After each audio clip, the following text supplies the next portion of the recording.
추억의 영화 불멸의 연인, 음악과 제작 에피소드. 악성 베토벤의 창작 고통과 애증이 교차하는 사랑. 사연 담아낸 환희의 송가라는 선전 문귀를 내걸고 공개됐다.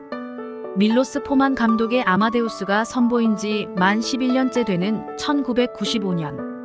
베토벤의 음악 여정을 그가 사랑했던 연인들의 사연을 통해 그려준 불멸의 연인이 공개되면서 이 두 천재 작곡가들의 가치와 업적이 다시 한번 추모되는 기회를 제공했다.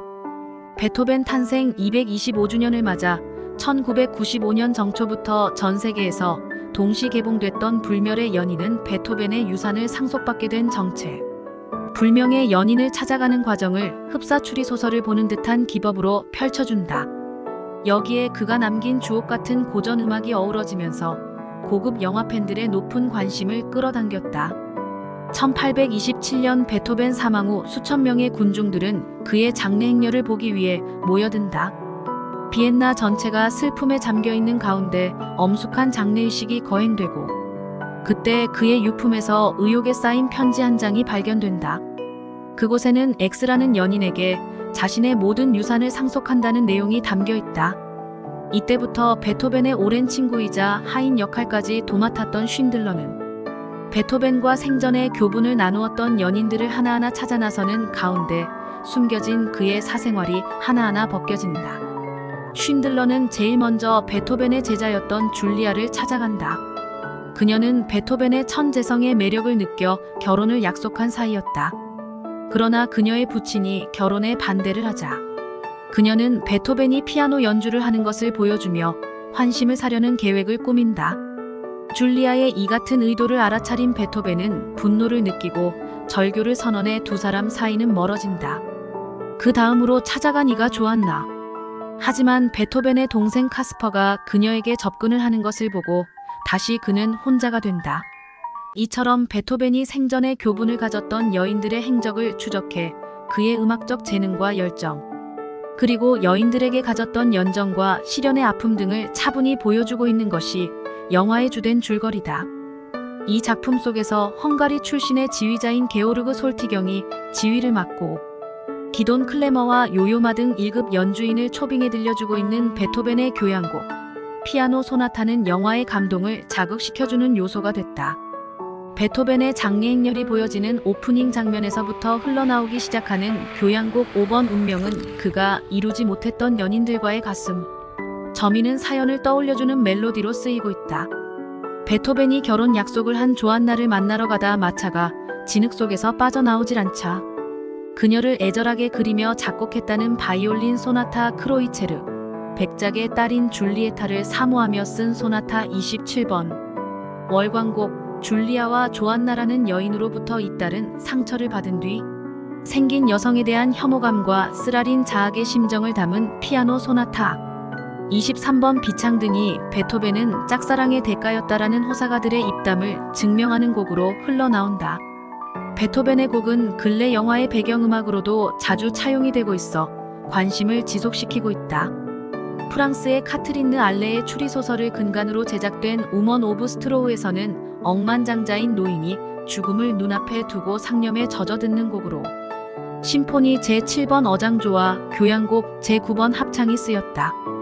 이외 나폴레옹의 민주적인 열정을 기리기 위해 작곡했다는 교향곡 3번 영웅은 데이비드 린 감독의 라이안의 처녀에서 밀고 자라는 혐의를 받고 고초를 당한 뒤 풀려난 로지라는 처녀가 다시 새로운 삶을 찾기 위해 마을을 떠날 때 배경곡으로 등장한다.